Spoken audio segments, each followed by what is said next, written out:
They did, in fact, make Humberto way out here a hurricane. So now we have a Category 1 hurricane out in the Atlantic right now. The other area of interest that we're watching is located right down here, just off the eastern tip of Cuba. This is the area that is more of a concern for the United States, but Humberto matters as well because I think they're going to influence one another here over the course of the weekend and certainly into portions of next week here. So we'll take a look first at Humberto's track. We're expecting rapid intensification here over the next couple of days. We're expecting it to become even a Category 4 hurricane sometime this weekend.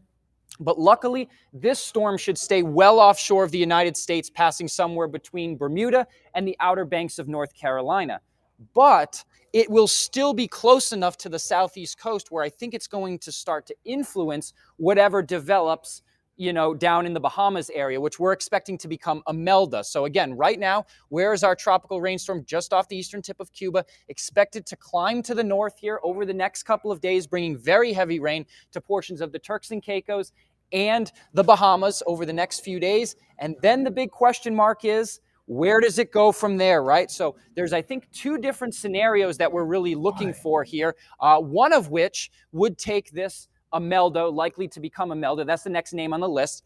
Further to the north, and that one is probably the worst case scenario for the U.S. It would drive the storm in to the Carolinas, maybe stall the storm in that area early next week, and then we could be dealing with a very big flooding situation across portions of eastern Georgia all the way up through Virginia here if that storm moves into the coast and then stalls.